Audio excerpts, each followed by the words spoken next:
you can even watch back. Giving players all the props or put them on blast. We don't give no hot takes, only talk facts. We're giving all our devotion, riding high on this wave of emotion. Going all out, yeah, cause this is our time. No, ain't no stopping us till we reach the finish line. All in, we came here to win. We're gonna give everything. S-I-C-K on the run. S-I-C-K, sick, sick. On fire, we're ready to fight. We'll bring the house down tonight. S-I-C-K on the run. S-I-C-K, sick, sick. Playing on the car ride, play it when you lounge. X and O, you know that we can hold it down. Shout out to my man Sammy, got it off the ground. And to all the listeners tuned in right now, got debates, analysis, and speculation. This is sports talk for the new generation. You know where to find us, got a reputation. Sick Podcast, your #1 sports destination. We're giving all our devotion, riding high on this wave of emotion. Going all out, yeah, cause this is our time. No, ain't no stopping us till we reach the finish line. All in, we came here to win. We're gonna give everything. S-I-C-K on the run. S-I-C-K, sick, sick.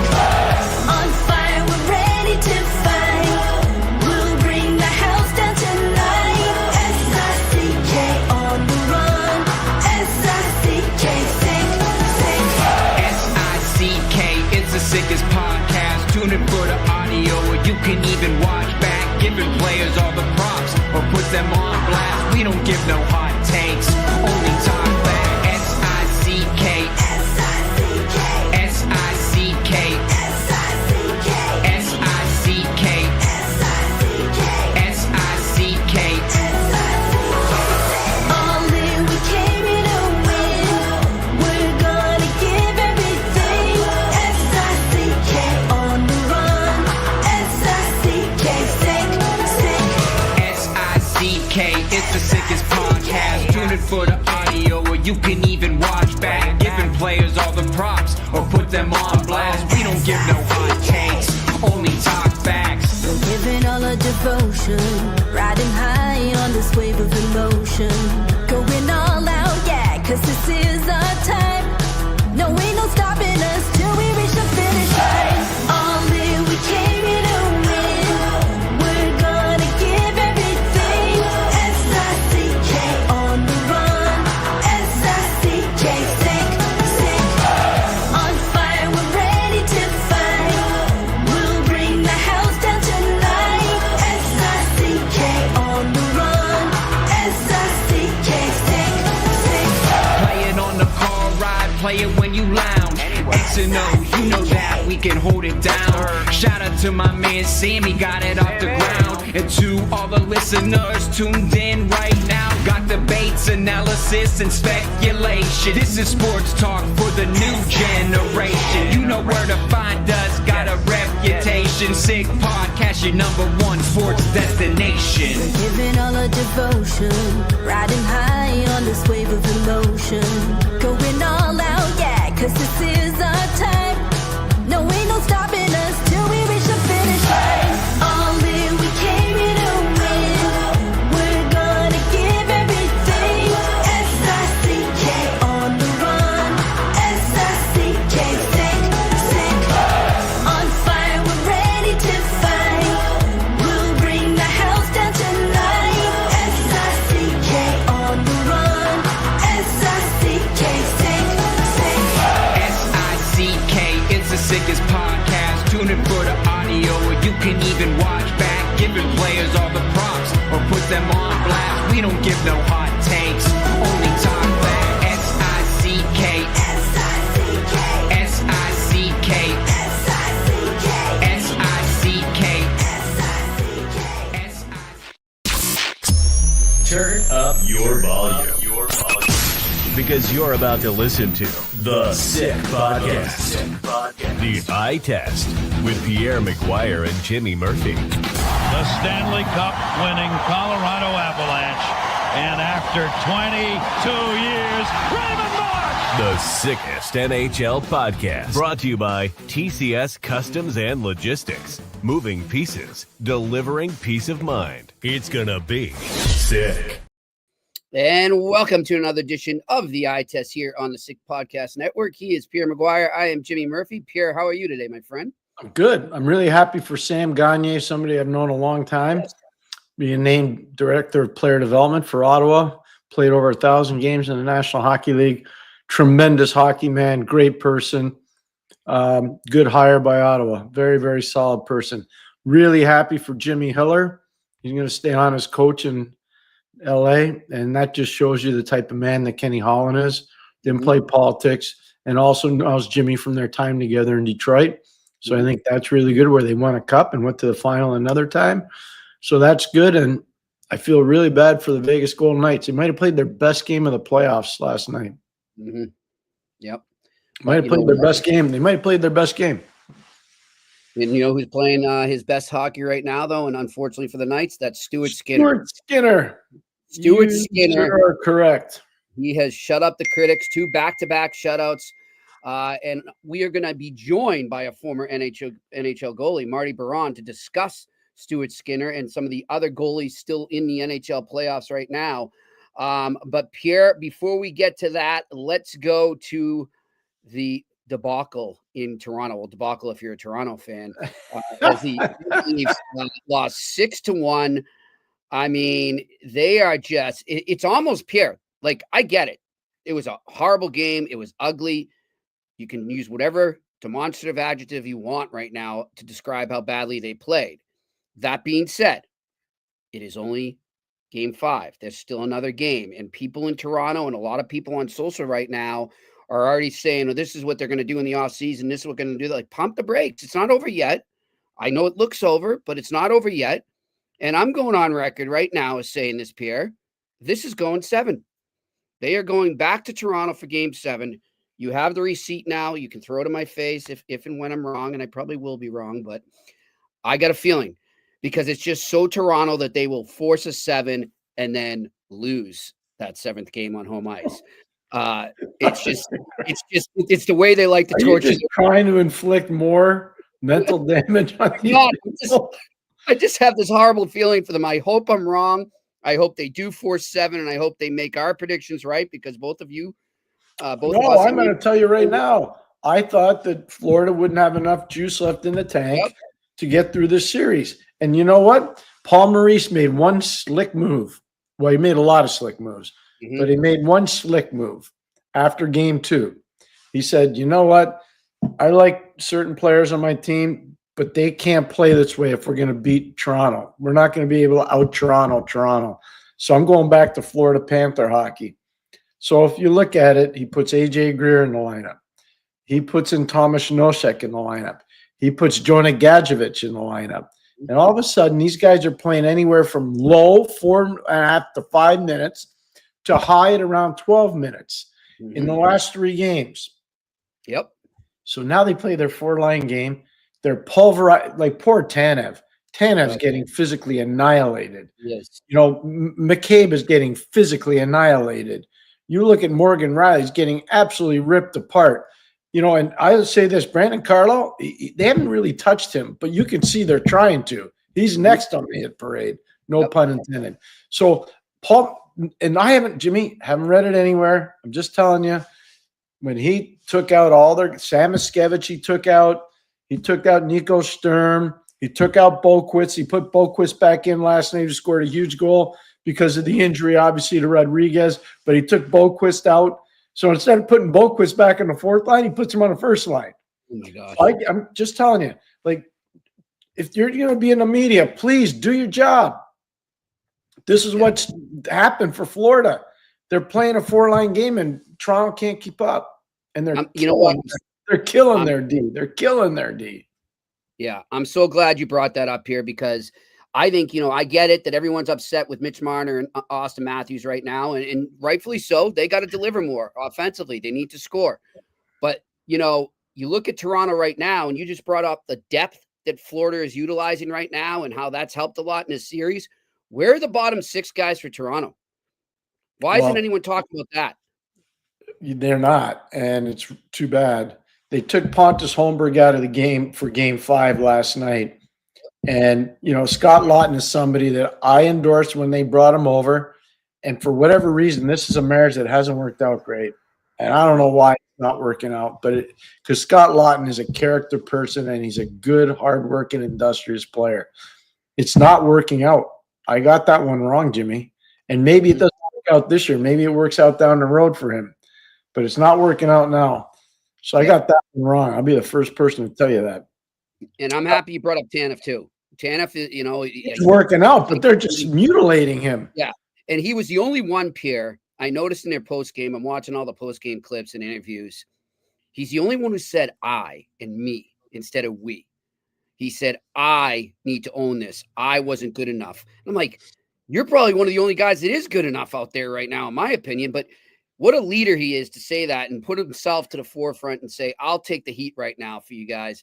And he's doing that. So some of the other guys got to step up and do it themselves. But I look at, like you said, I think the difference has been Florida's ability to roll the 4 lines and to utilize that depth. And man, we've said it over and over. Paul Maurice has got his finger on the pulse of that team. He really does. Paul, I'm telling you right now, I give Paul and his staff a ton of credit.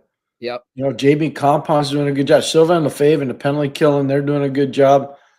Tuomo Ruutu, he's doing a great. Tuomo's such a good hockey man. He was such a good player.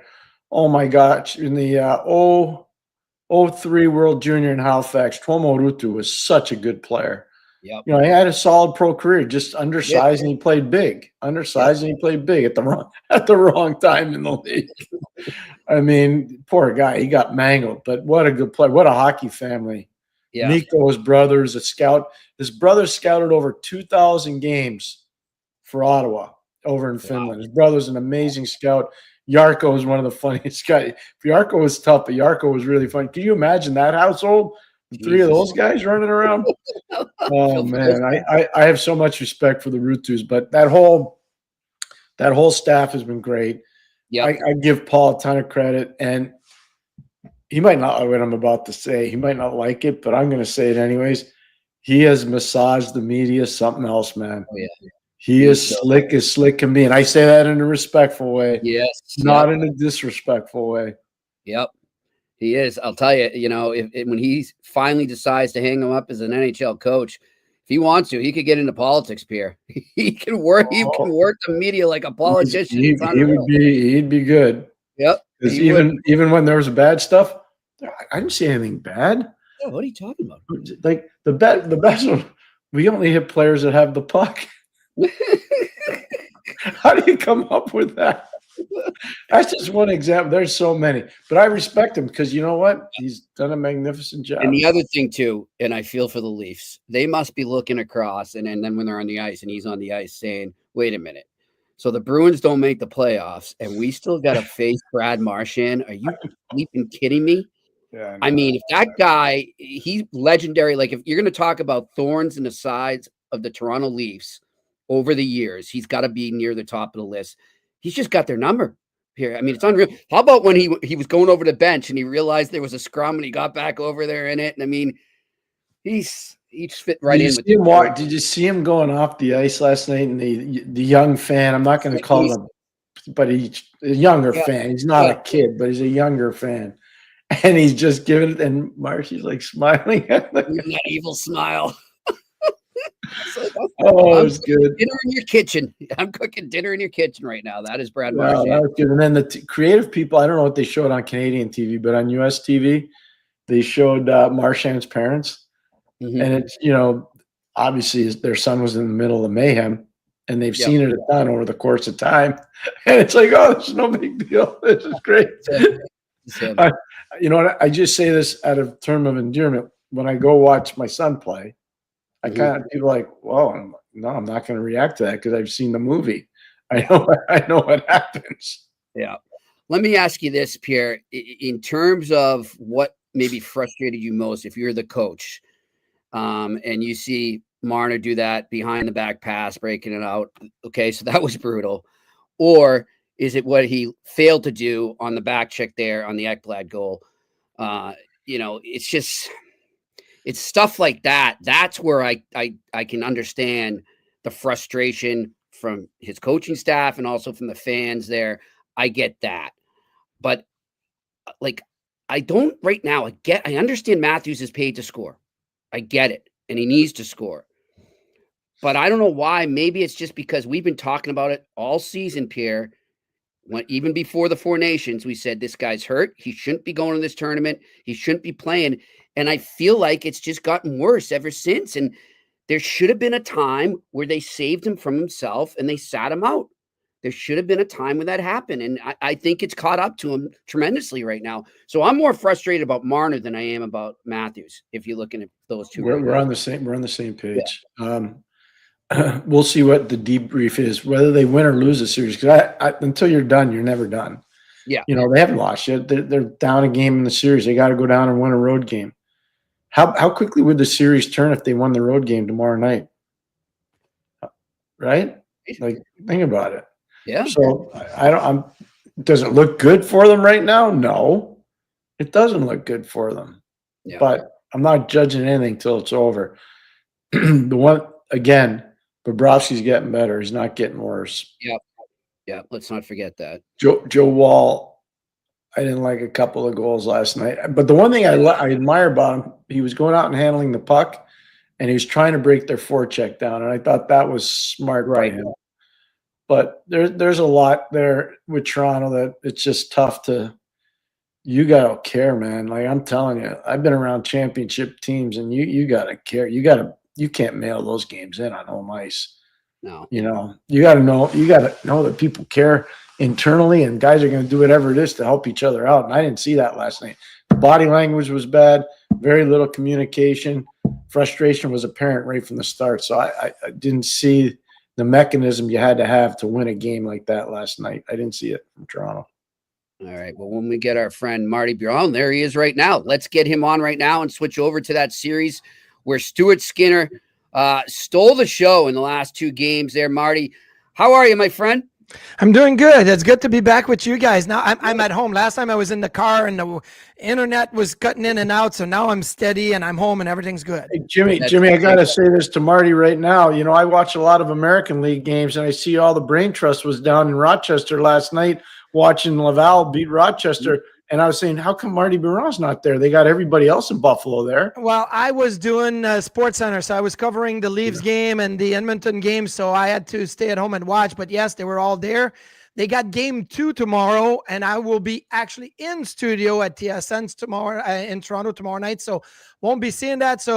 And I won't go to Laval, but I hope that maybe Rochester advances. I catch them in the conference final. But yeah, you're right. Like Darcy, that's my time. Lindy Ruff was there. Kevin Adams was there. Terry Pagula was there. Pete Guelli, the COO, was there.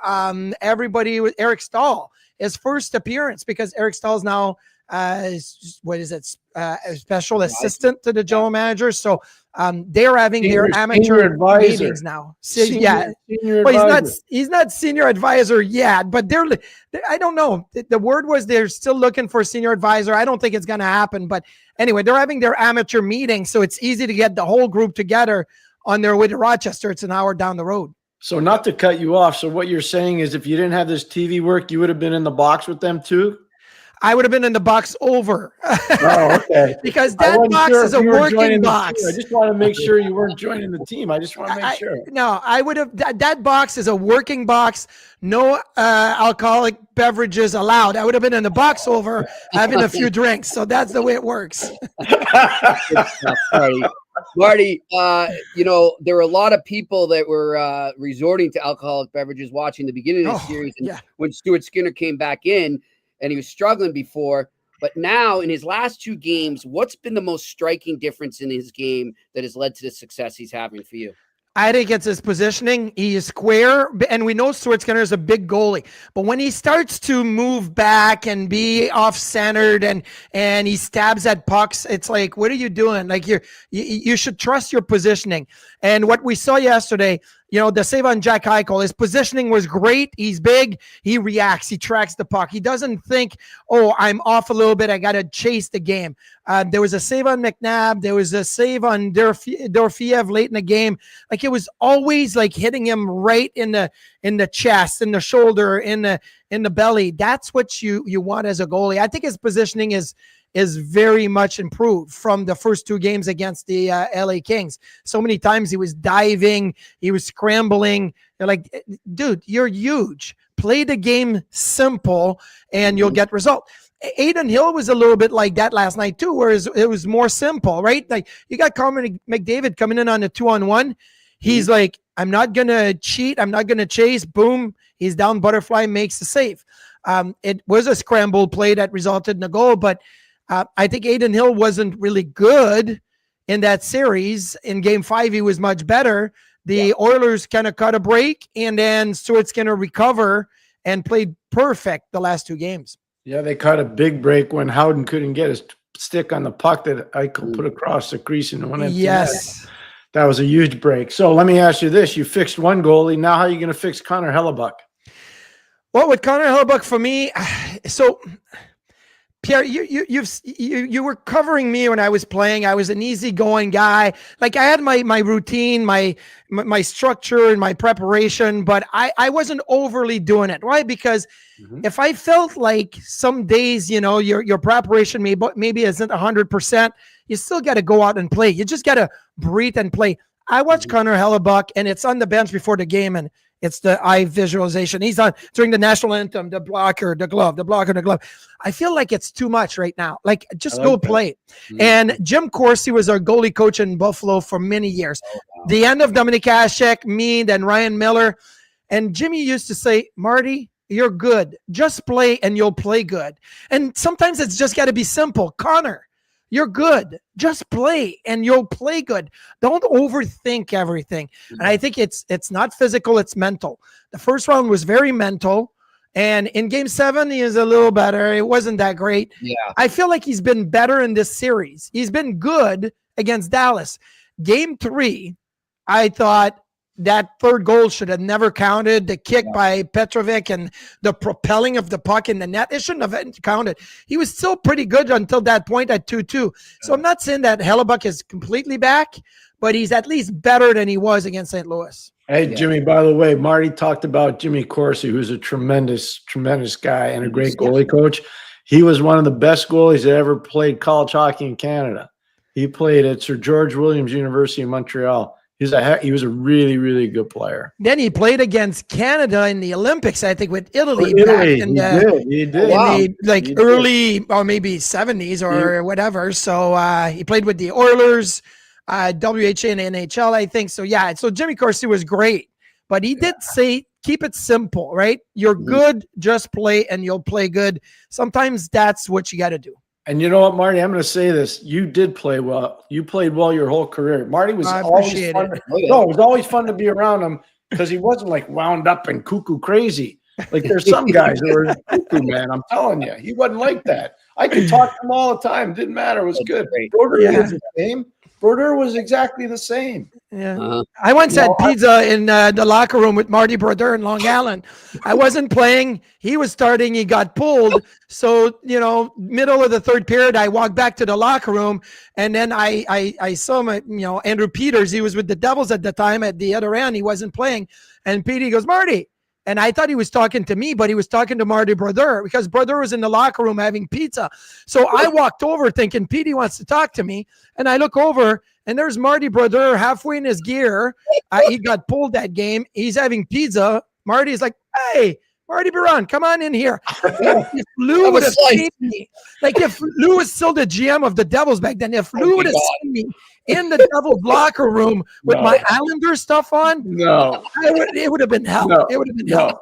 You might have ended up in Rahway prison. He would have called one of his buddies and said, you know what? This guy's trespassing. Put him in Rahway. I would have ended up in the Hudson River. That's for sure. Marty, getting back to Skinner there, Edmonton can play two different styles of hockey. They've proven now very much that they can play defensive style, but obviously they've got the offense and the firepower to play a run and gun. When you're a goalie, we're talking about keeping it simple. How important is it to not kind of fall into the style that the team in front of you is playing and just be yourself still? So the way that I see the Oilers defending, and Connor McDavid was a little aggravated when they asked him about defending, and he's like, we've proven you can defend. Connor, you haven't proven you can defend. You've proven you can take over a game, and your offense is your best defense. Like the Vegas Golden Knights didn't really have the puck much. You know, there was moments in the game late in the second period they had the puck, but look at what the Oilers did in the third period against the LA Kings in Game 3 and against the LA Kings in Game 4, and I think that set the tone, saying, "Hey, how about we just don't worry so much about we got to be good defensively. We got to come back 5 guys in the middle and let's have the puck. Let's be quick on getting the puck back. Let's go on the attack." And that's why it caught Vegas by surprise. So if you're Stuart Skinner, in the first 2 games against LA, all you saw was 5 guys in front of you scared to make a mistake. And you're like, this is completely different. Now he's watching the Oilers play, and he's like, oh, thank goodness. I've got Evan Bouchard joining the rush, and Jake Wallman joining the rush. And I've got John Klingberg playing well. And I've got the depth guy not worried, and Kasperi Kapanen jumping in on the rush. And it's like, it's a different game. And I think as the goalie, because you're in your crease and you can see the whole ice, you see when your team is on their best, rhythm. And now Stuart Skinner is saying, our rhythm was terrible in the first 2 games and he was bad against LA, but now it's completely different. Yep. Here's what I want to ask you as a goalie. He gets pulled. He loses his crease. He loses his place. Calvin Pickard comes in. Pickard plays well. He deserves credit. Not his fault. The coach made a decision. How did he get it back? How do you not beat yourself up so badly that you get it back? I think it's a team. I think Chris Knobloch did a fantastic job, probably talking to him behind the scenes, right? And saying, hey, listen, we're going to need you. And I know Chris Knobloch actually went out in the public and said, we know we're going to need Stewie back at some point. If it's, that was before Game 1. He said, we may need him Game 2, Game 5, next round. If I would have been Kelvin Pickard, I would say, hey, I just won you 4 games in a row. Why are you talking about the other goalie? But I think they did a phenomenal job to letting Stuart Skinner know you're going to get a chance again. Now, you may only get 1 chance, so you better prepare for that chance, but you're going to get 1 more chance. Unless Calvin Pickard goes out and wins 12 more games. He had won 4 in a row. If he goes out and wins 12 more, they win the Stanley Cup. And now all of a sudden, Stuart Skinner's like, well, I didn't get a chance, but he was going to get a chance. And now it's all about getting your work done. You stay on the ice, you take shots, you work with your goalie coach. If you don't do those things, Connor McDavid, Leon Draisaitl, Darnell Nurse, they're not going to be confident when you get back in the net. But the guys pay attention. And Stuart Skinner is a hard-working type goaltender. And those guys are usually the best teammates. I remember Henrik Lundqvist working so hard and Ryan Miller working so hard, and they wouldn't leave the ice, right? And the guys loved it because they knew that they were going to get a stellar performance. I think when you look at Skinner, it was about putting the work. You're going to get your chance. Boom. Take your chance and move. And maybe we see Calvin Pickard again. I don't know. Look, it looks like it's going to be a tough injury, and maybe it's going to take time, and who knows? Maybe it's Skinner for the rest of the way. Maybe Pickard's comes back at some point. But Skinner put in the work, and he was rewarded for that. Yeah, and the fact that he knows if he's taken out, it's not the end of the road. He still can find his way back in. That's huge. Let's talk about a bit. I know they're not in the playoffs, and they haven't been there for a long, long time. But let's talk about the Buffalo Sabres a bit, Marty. Yeah. You look at this offseason, and what is their biggest glaring need? Yeah, I think they've got a really good roster, right? Like, I mean, you'd look at Tage Thompson and JJ Peterka and Alex Tuck. And, Ryan McLeod had a great year, but he played up in the lineup a little bit. I think that he's probably better fitted as a third line. You got Josh Norris, who you only saw for 3 games, and he wasn't 100%. So I think they've got a really good base of what you want for your grouping up front. They probably need a top line winger or a top 2 line winger. And so now you're looking at, would you trade some prospects, some draft picks, and acquire a top, line or top 6 winger? Or do you want to go into free agency? We all know Mitch Marner is going to be a free agent. Who knows what happens with that? There's, offer sheets that you could put out there, and Mason McTavish and Matthew Nyes. And, there's possibilities there. So you got to navigate that. I think they need a top 6 winger. And I also think they need a right shot defenseman. possibly somebody that you can play with Owen Power and stabilized Owen Power. Right now, they got Dahlin, they got Biron, they got Power, Matthias Samuelsson. Okay, there's been some up and down there with Matthias. Connor Clifton, there's been some up and down there as well. But if you want to solidify your top four, that's something you got to look for, a right shot defenseman. Aaron Ekblad's going to be available potentially as a UFA. That's going to cost a lot of money, I think. Now, guy in Dallas, Cody Ceci. I think he's the kind of guy that maybe if you want to stabilize and just be a steady guy, you could look at is going to be cheaper. So that's the two biggest needs. After you've looked at it, I think, well, because of what I did and how I see it, I think you got to look at your crease. Is Ukko-Pekka Luukkonen the guy that finished the season a year and a half ago as one of the top 5 goals, save above expectation, goaltender, and all of that, or the guy that was so wildly inconsistent last year and really throughout his career? So you have to have an answer on that, because if you don't fix the crease, I'm sorry, it doesn't matter if you get a top line winger and the right shot defenseman. You're going to have some issues. Maybe you'll be able to overcome that, but it's not going to be for long term. So I think those are the 3 things you got to look at. Does that Devon Levi is going to be one of those answers, I think, in the crease. Yeah. So with Devon Levi, the thing is that I think that he has had a fantastic collegiate career, but college is not pros. And some of the things that he did, like he's very active, he moves a lot. And then at the AHL level, early, it was like, oh, he's overplaying, he's over moving everything. He settled down a little bit, but he's got that default mechanism that kicks in sometime, that he's got happy feet, right? And at the AHL level, okay, maybe you can get by with that, but at the NHL level, you need stability and structure. Even the smaller guys, look at Dustin Wolf. Dustin Wolf was a little bit, a little edgy, a little over moving at times at the AHL level. Why was he so good at the NHL level? Because he brought it all back. He didn't chase the game. He brought it all back. He's a smaller goalie, but he was able to stabilize himself. Jussi Saros was able to stabilize himself after a few years of watching Pekka Rinne and being the backup. So Levi could be an answer, but I still think that he probably has to do either another year in Rochester or a full year as a backup goaltender, play 20 games and be there all year to practice and learn. So we're still 2 years maybe away from thinking Levi could be an answer in the crease. So tell me what the rush was to trade Dylan Cousins. I think it was a matter of performance fit. Look, Cousins had a fantastic year with JJ Peterka and Jack Quinn 2 years ago. And then Jack Quinn, unfortunately, a summer and a half ago, ruptured his Achilles tendon, training in the summer. We were on our way to Nashville at the draft when that happened, missed most of the year. This year was not good early in the season, really figured it out late, but it took away from the cousin factor. So Peterka was moved up with Thompson and Tuck for a little bit, and then just playing with Thompson and Norris a little bit, whatnot. And Cousins kind of lost his wingers. And Dylan, he's a very natural athlete type guy. He has the skating, he has the shot, he has all the abilities. I think sometimes he doesn't put it all together where he thinks the game at the quickest and fastest speed. So they wanted him to be a defensive center, right? And be physical and kill penalties.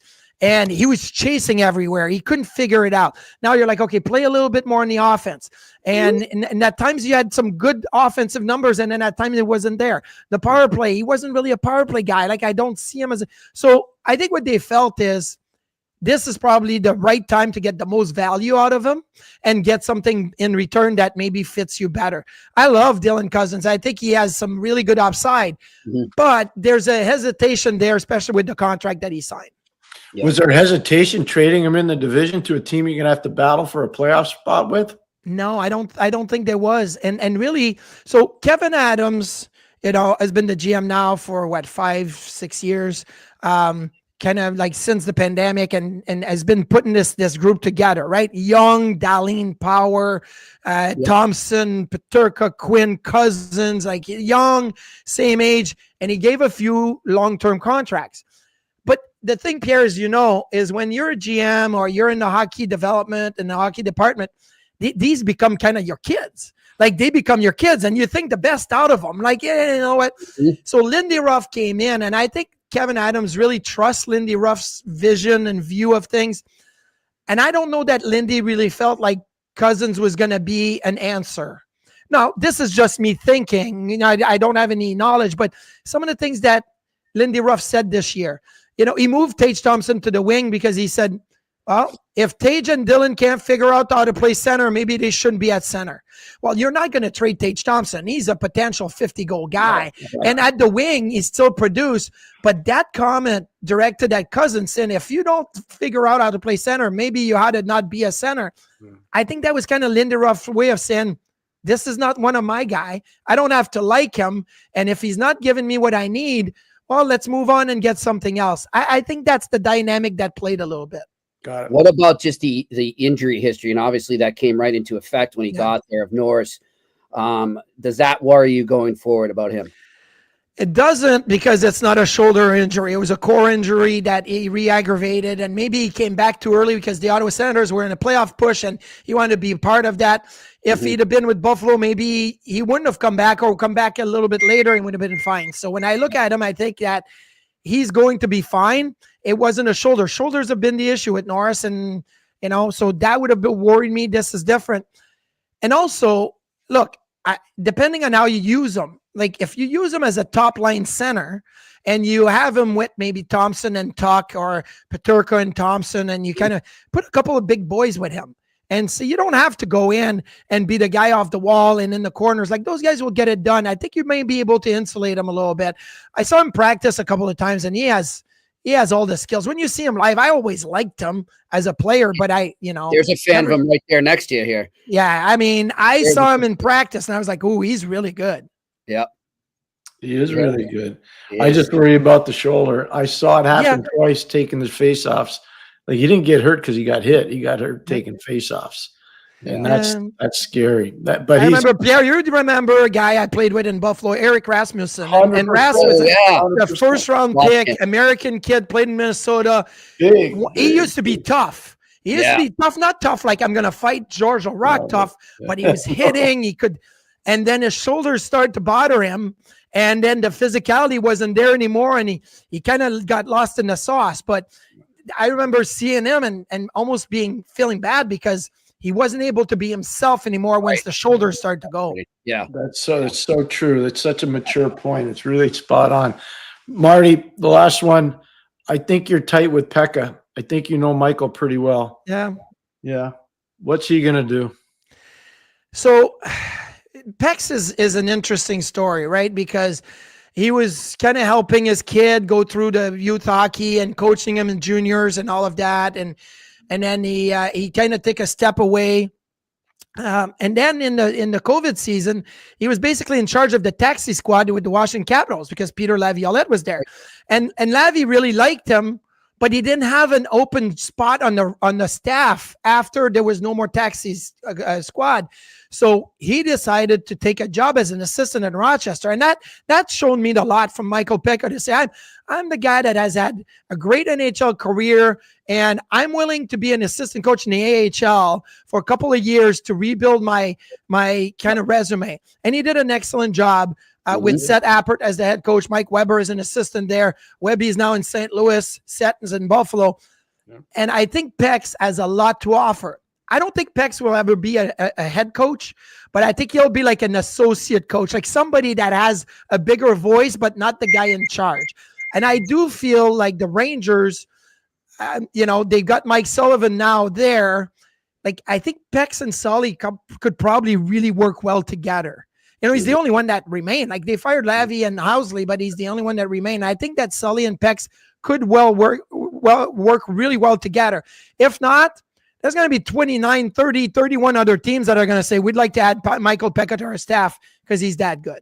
Yeah. Here's what I'm just agreeing with Marty. That's why I wanted to ask the question, because I didn't want to bother Michael after Laviolette got fired. Yeah. But here's the thing. The Rangers were 15th in the league on faceoffs before Pekka got there. When he got there, they were number one. Yeah. Vinny Trocheck and Zibanejad and all those guys got better because of him. Even in a Yeah, brutal season, and Sully was my assistant coach in New York when Torts was there, and I know the personality of Mike Sullivan. I know the personality of Michael Pekka, competitive. Like they're both really competitive. I think it would work really, really well in New York.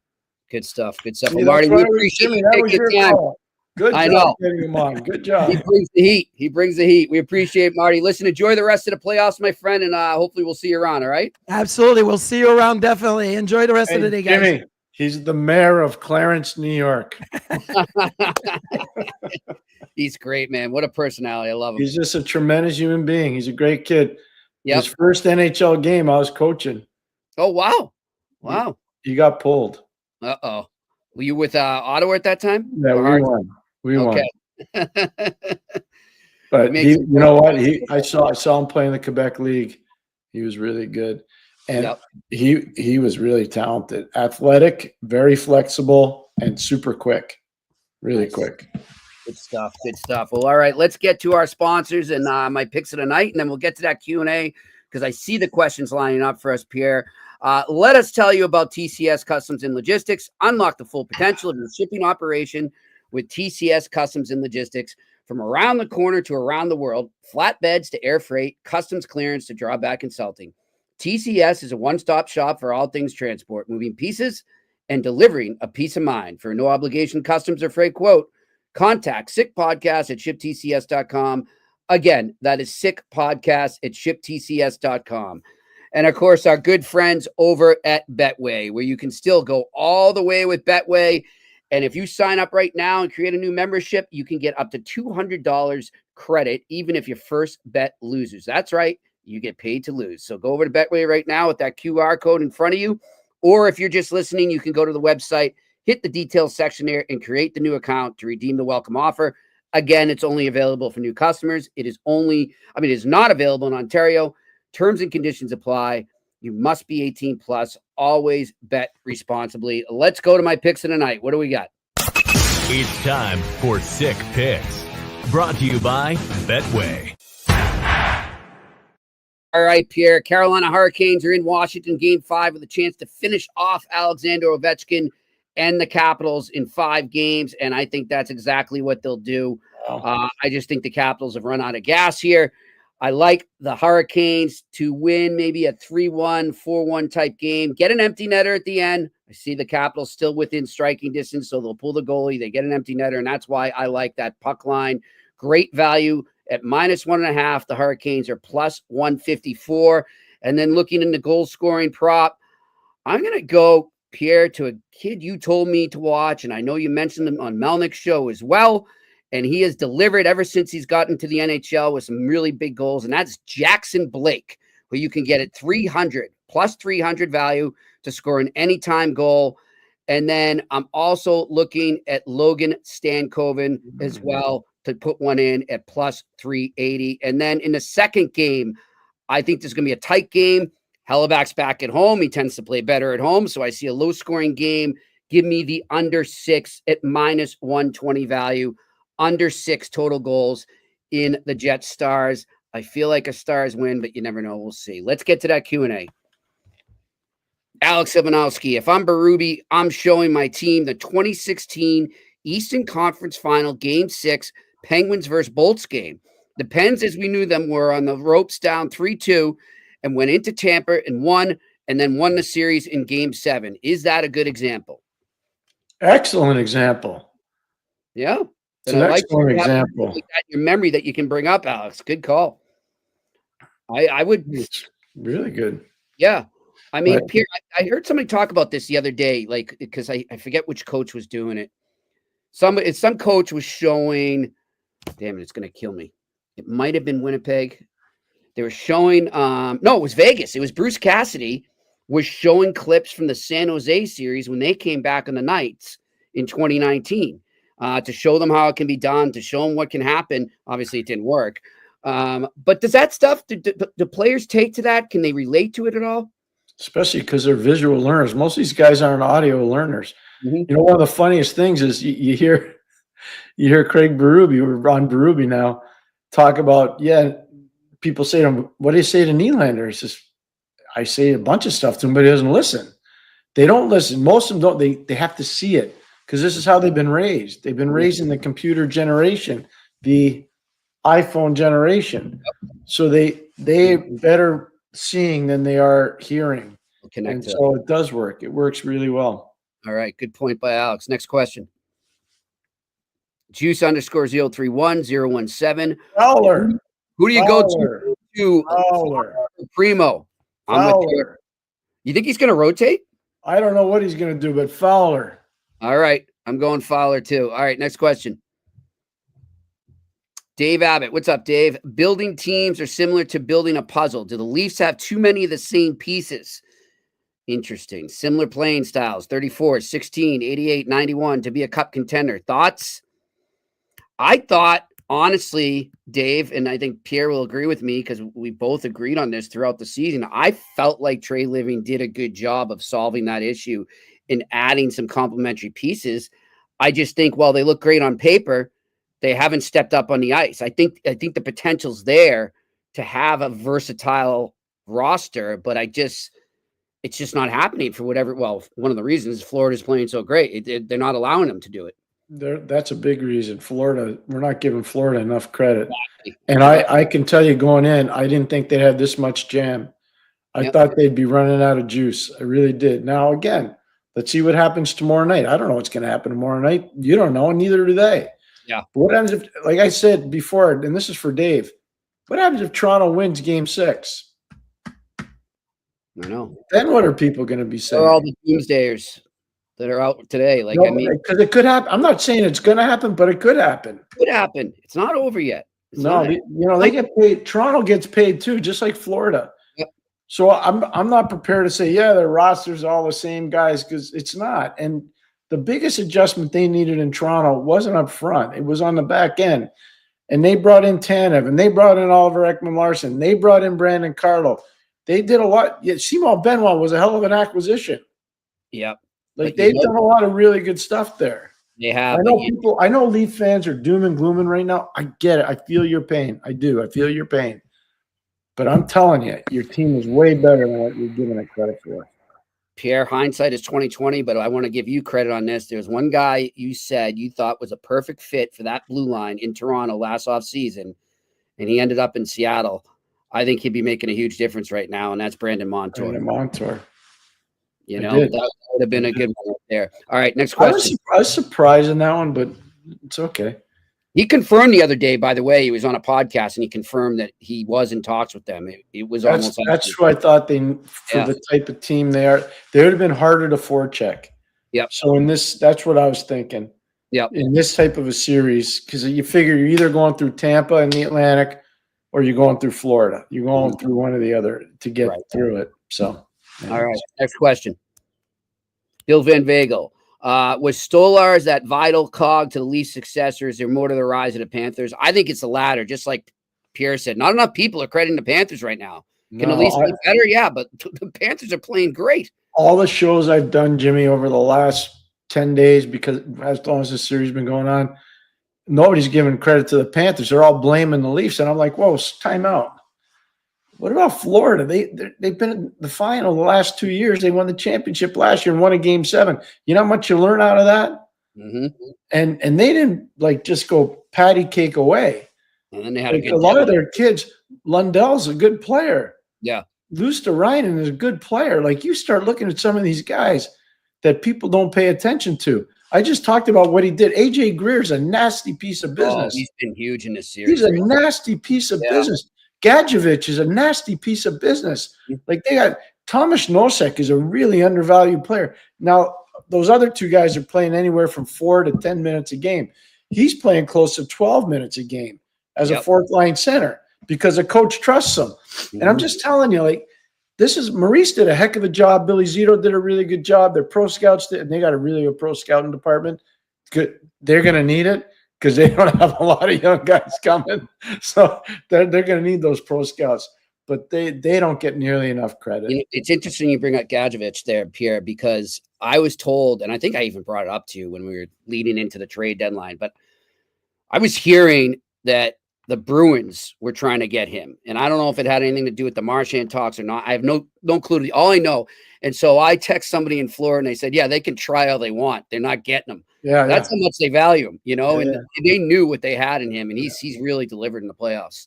All right. We got to stop pontificating because we got a lot of questions here. Let's go. Roll. Next question. Renaissance Resistor. Is it too early to say Stuart Skinner has gotten hot at the right time? Yeah, it's way too early, but he was good the last 2 games, 2 shutouts. He was really good the last 2 games. All right, next question. Bert L. Has the evolution of goaltending towards statistics and positioning been a net positive for hockey?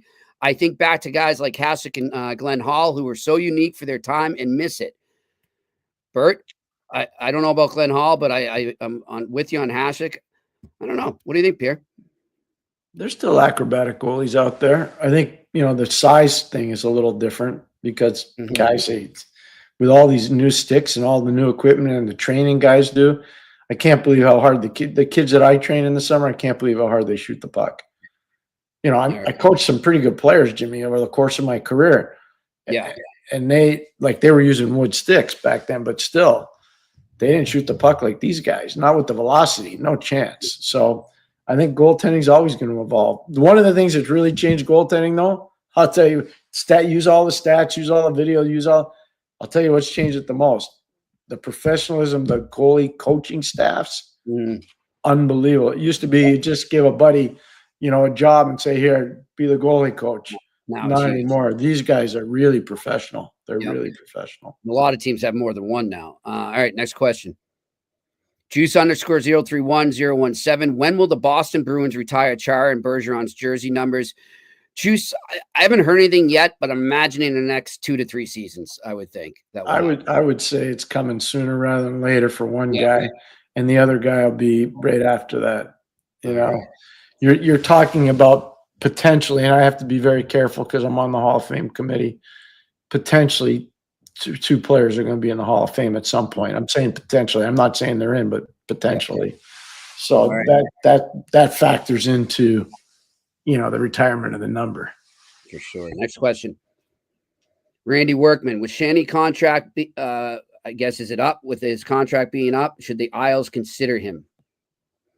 I don't want to go there yet. Let's wait till the Leafs season's over. Get back to me on that, though, Randy.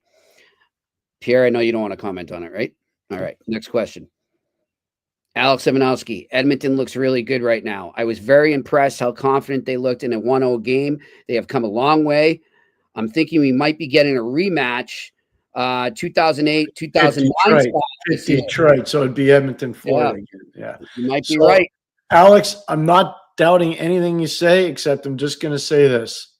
There was a missed one-timer in the slot by Vegas when it was 0-0. And there was an amazing opportunity for Howden off a slick feed from Jack Eichel that I still can't believe didn't end up in the back of the net. So I don't know if we'd be talking like this if Vegas had won last night. Yeah, that's all I'm going to say. And also, they might have to go through a team by the name of the Dallas Stars in the conference final. So we'll see. All right, next question. Dave Abbott, if both teams play their best game, who wins, the Leafs or the Cats? Right now, I'd say Florida. I'd say Florida right now. Yep. But here's the one thing that, there was an initial questioner. Stolarz isn't there right now, and this is not a knock on Joseph Woll, but Bobrovsky's elevating right now, and Woll's kind of staying the same. So Bobrovsky going like this, and the other guys like that. All right, next question. Zahal, do you see Jonathan Taves playing again? If yes, should Montreal look into bringing him? Yes and yes is my answers there. Yeah, I think he'll end up in Winnipeg, but he should come. He'll be back playing. Yep. All right, next question. Gabriel Lamb, will Fleury be the first player to have his number retired for Vegas? That's a good question. Maybe. What about William Karlsson? Petro, if he retired. Yeah, but he wasn't there for the final. Well, he won the cup there, so I shouldn't say that. But I'm saying the initial part. You know what I mean? Yeah. So the original guys, the Misfits. I'm thinking the Misfits. Yeah, the Misfits. So Carlson's one of those guys. Marchessault, but he's out. He's not there anymore. No. You know what I mean? I get it. Fleury, I think, will eventually. Yeah. But how many rinks can you have your number? hanging. Because he's gonna get. Pittsburgh's hanging his number. Oh yeah, for sure. So, For sure. like, do you if you're another team, do you do that? I don't know. Yeah, the Avs did it, right? Yeah, with Raymond, like one of the best players ever. Come That's on. great. I mean, but he was only there 2 years, Pierre. Yeah, but You know? he had this. Yep. You're right. You're right. All right. Next question.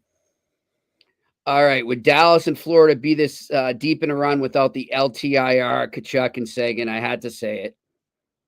Yeah, of course they would. Yeah, that helped. Yeah. Yeah. They'd be there. All right. The Sedita 17. How much longer will the league allow LTIR to impact the playoffs as much as it does? Dallas 15 million over today, Florida 10 million over today. Is this something that eventually gets addressed? Yes, they're already talking. They're already talking about it. And but one other thing, and this is important. It really is important. The players don't get paid in the playoffs. Mm-hmm. I don't know how many people know that. Their contracts start the day the season starts, and their contract ends the day the season ends, not the playoffs, the season. So just so we're all square on all that stuff. And remember, there's a new CBA being formulated right now, so that could be part of that. All right, next question. Bill Van Vagel, do you think the Habs should focus on any area at the draft or just go for the best player available? I say best player available. Just keep loading up on players, get the best player available. All right, next question. Dave Abbott, if Marner walks, where do you see him landing? What are the odds of him landing in Carolina? Could happen, Dave. I'm starting to really like Nashville, but let's get into that once the Leaf season's over. Nashville, that's interesting. And Utah, maybe. That's interesting too. Mm-hmm.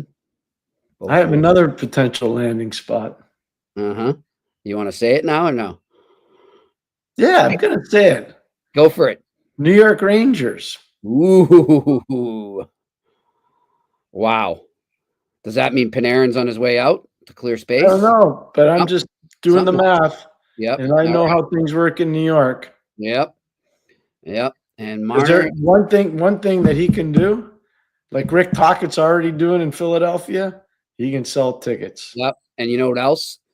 Apparently, he's very interested. It's any player should be, but he's really interested in sponsorship and getting involved with all that. Pierre, that's a good place for sponsors, to say the least. That's a good. All right, next question. Juice _031017 with his play in the AHL playoffs. Is Logan Mayo making a good case to be on the Habs next season? Yes. The answer is yes. And I just did a very interesting podcast with Tony Marinaro that'll run tonight on Tony's show. And we talked about that. So the answer is yes. Yes. All right. Next question. Bert L. In many ways, players are more skilled and the game's better than ever. Is there anything skill or play-wise that you missed from past hockey generations that you wish would come back? Yeah. Players receiving pucks better with their sticks. Wood sticks were more digesting when it came to pucks hitting them on the blade. And Mike Babcock and I used to talk about this a lot. These new sticks, they're great for shooting the puck, but they're not great for receiving passes. Look at how many times players get it right on the tape and the puck explodes off their stick. I'd like to see pass receiving skills better. Because back in the day when I was growing up, Danny Gallivan has the great call. Lafleur coming out gingerly. He moves the puck to Lemaire. Lemaire to Lafleur. He scores. Maybe that doesn't happen now. Doesn't happen nearly as much. Yeah. All right. Next question. Randy Workman, Jimmy and Pierre, do you take a chance if you're the Bruins and draft McQueen, even though he's got the back issues? Go ahead, Jimmy. I don't know. It depends what's happened by then. McQueen's name's out there for Boston. I've heard it a bunch of times. I don't know what that means. I mean, unless they're leaking. I don't know if I doubt their scouts are leaking, though. I don't think they are. Yeah. By the way, urge everybody to check it out. I did a podcast called Bruins Vibes with my good friend Brendan Sonat. We had Mike Morial from NHL.com on talking about the Bruins draft. So check that out. All right, next question. Renaissance Resistor. How much has Marner's value dropped in the last few games? I think he's fine. You know what's interesting? I think it's a fair I see where you're coming from, Renaissance. I was just going to say, I think it's a fair question. And here's what I know you were quick to jump on that, and I don't blame you at all. All it takes is one.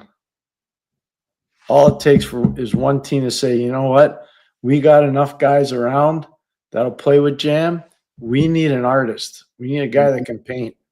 Yep. And so we want him, and they don't care what it costs. All it takes is one. You don't have to have 10. You just have to have one. Nope. I'm with you on that. All right, next question.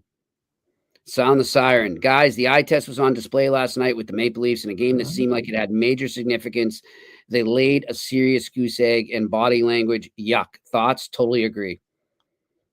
Yeah, so Darren is the gentleman that sound the siren. He's so good at his job. Very good. Bit passionate hockey guy. Yeah, that was an eye test game for sure. Mm-hmm. I'm watching that, and I don't care who wins and loses. But as somebody that respects the league and respects what players have to go through to get to it, I'm like, that's not acceptable. I'm sorry. That's just not. I don't know whether Berube went after him or not. I don't think he did. Not last night, maybe today with video and be a little biting before they got on the plane. But that was no good. That can't happen. I'll tell you what, Jimmy, they may lose tomorrow. There's a good chance they will. You better go down with your boots on. Yep. Go down swinging. Go down swinging. Exactly right. All right, next question. Alex Ivanowski, I keep reading these prospect and draft reviews. These experts, quote unquote, just seem to think if you can't score 100 points, you can't be a number 1C. Do they forget about guys like Barkov, Berge, and Kopitar? Yes, Alex. Yes, they do. Yes, they do. And Pierre would also note they tend to forget that 100 points in juniors doesn't necessarily equal 100 points in the pros or even in the AHL. Alex's questions are so good, and he's so really on it. Well done, Alex. Thank you. Right. Voice of reason question. Way to go. Next question. Samuel Carrier. What's up, Sam? As Bennett will be wanted for his physical force by so many teams, which players will be second and third options for physical aspect? That's a good question, too. I haven't really looked. Too early to tell. Yeah. There's a guy. I don't think they'll ever move him, but Colton Sissons is a guy I've always liked in Nashville. Yeah. He's a tough kid. He's a good player. Mm-hmm. Like if he was playing in a larger TV market, I think people would get to know him. What I'm psyched about tonight, I think Washington's going to play Connor McMichael at center. Mm-hmm. And I'm not saying they're getting rid of Connor McMichael, but he'd be a guy I'd want to look at. And, you know, it's interesting. Ryan McLeod is playing in Buffalo. And I'm telling you right now, Jimmy, he's good. Like, he's not his first or second line player. He's a 3, but he's a good 3. Oh, yeah. That was a great thing. There are guys out there. I'm just telling you, there are guys out there that can do it. Does Lawson Krause have enough of a mean streak for you? I wish he's more of a winger. Yeah. I wish he was a little, for his size, I wish he was just a little more jam, but he's a good player. I just wish he had a little more jam to him. Yeah, 6'4", 214. No, he's a big kid. He's a big kid. What do we got? Any more? There we go. Bill Van Vagel. Will we ever see the IIHF World Championship? Yes, you did in 2008. Hey, Bill, in 2008, I did it. It was in between Quebec City and Halifax. It's awesome. And I had an opportunity to meet, at that time, I guess, the head of Russia, Vladimir Putin. So he traveled with an interesting entourage. Yeah, we don't have time now, but I've got a good story I'll tell someday. But they did. It has been in North America before. Yes. Yeah, that was a heck of a time too. Spent some good time with Michelle Goulet at that tournament. All right, last question. What do we got?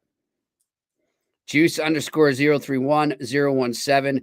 If the Leafs get eliminated by Florida, a big change is coming in Toronto. Well, I think the biggest one would probably be Marner leaving, but I don't know what else. The coach isn't going anywhere. No, I don't think so. GM's not going anywhere. I hope not. I don't think so. He doesn't deserve to be. He's just got there. No, I don't think so. I think it's more player stuff. Mm-hmm. And we'll see. I don't know. Like, crazy stuff has gone on. Yeah. We've seen crazy stuff go on in the league. Yeah. I mean, honestly, think about it. Just let me ask you, like in your wildest dreams, after talk had started in Vancouver and the way it was going, did you ever think like there'd be an internal dispute? Yeah. with JT Miller and Elias Pettersson? Like, No. did you ever? I didn't No. think that was going to happen. Like, stuff happens. Yeah. You know, think about the love fest it was for Connor Bedard in Chicago. Think about that. Think about the love fest. You think there's a love fest now? I think it's going to get back. I do. Well, it's not there now. It's not there now, but I have hope for that situation to turn around. I do too, but I'm just saying, Yeah. it shows you how things can change pretty fast in this business. Think about Bruce Cassidy leaving Boston in 2022 and then going to win a cup. How about our friend Jimmy Montgomery? Do you ever think he's going to get fired in Boston this year? And then lead St. Louis all the way to Game 7 of the first round? No. Yep. So anything can happen, and it's going to be a fun ride this summer, and that's why we'll be on during That's the right. summer. We won't stop. That's right. We'll be on. More details about that in the near future, but thank you to Marty Biron for joining us. What a great guest he was, as always. We appreciate his insight. Thanks to our folks up in Montreal working the boards, and thanks to you, the listeners and viewers. We want you to enjoy the hockey tonight, and Pierre and I will see you back here tomorrow on the Eye Test on the Sick Podcast Network. And that's a wrap. Hope you don't miss us too much until next time. Follow the Eye Test with Pierre McGuire and Jimmy Murphy on YouTube, Facebook, Google Play, and Apple Podcasts.